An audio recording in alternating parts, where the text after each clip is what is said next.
പെട്ടെന്ന് ബിരിയാണി കഴിക്കാമെന്ന് പറഞ്ഞാൽ ഉണ്ടാക്കാൻ പറ്റിയ ബിരിയാണി കേട്ടോ.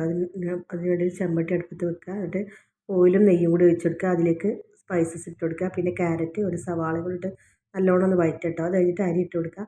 ഒരു ഗ്ലാസ് അരിക്ക് 1.25 ഗ്ലാസ് വെള്ളം എന്നുള്ള അളവിൽ ഒഴിച്ച് കൊടുത്താൽ മതി കേട്ടോ.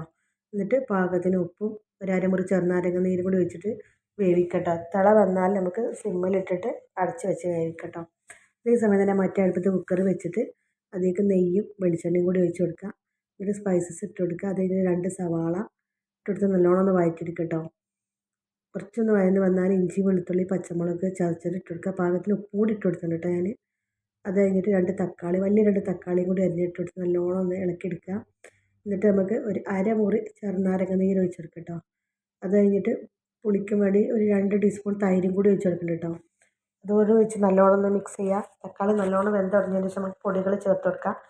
1 ടീസ്പൂൺ മല്ലിപ്പൊടി, 1 ടീസ്പൂൺ ബിരിയാണി മസാല, 1/2 ടീസ്പൂൺ കുരുമുളക് പൊടി, 1 ടീസ്പൂൺ മുളക് പൊടി, 1/4 ടീസ്പൂൺ മഞ്ഞൾപ്പൊടി ഇട്ട് കൊടുത്തത്. എന്നിട്ട് നല്ലോണം ഒന്ന് വേവിക്കട്ടോ. ചിക്കനും കൂടി ഇട്ട് നല്ലോണം ഒന്ന് മിക്സ് ചെയ്യാം. അതേ സമയത്ത് ചോറ് അപ്പുറത്ത് അടുപ്പിൽ വെന്തിന് കേട്ടോ. നമുക്ക് കുറച്ച് സമയം ഒന്ന് ചിക്കൻ വേവിച്ചെടുത്തതിന് ശേഷം റൈസ് ദമ്മിടാൻ ഇട്ട് കൊടുക്കട്ടോ. കുറച്ച് അടച്ച് വെക്കണം, കാരണം വെന്ത അരി ആയതുകൊണ്ട് ചിക്കൻ വെന്തിട്ട് ദമ്മിട്ടാൽ മതി.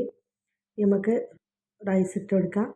മുഴുവൻ ഇട്ട് കൊടുത്തതിന് അതിന് മേലെ കുറച്ച് മല്ലിയിലയും കൂടി ഇട്ട് കൊടുക്കുന്നുണ്ട്. കുറച്ച് നെയ്യും ചേർത്ത് കൊടുക്കുക. എന്നിട്ട് അടച്ച് വെച്ച് ഒരു വിസിൽ വരുന്നത് വരെ ഒന്ന് വേവിച്ചെടുക്കട്ടോ. അതാ നല്ല ടേസ്റ്റുള്ള ചിക്കൻ ബിരിയാണിയാണ്. നിങ്ങൾ വീട്ടിൽ ഉണ്ടാക്കി നോക്കുക. ഫീഡ്ബാക്ക് അറിയിക്കുക. വീഡിയോ ഇഷ്ടപ്പെട്ടാൽ ലൈക്ക് ചെയ്യുക, സബ്സ്ക്രൈബ് ചെയ്യുക, ഷെയർ ചെയ്യുക. Okay, thank you.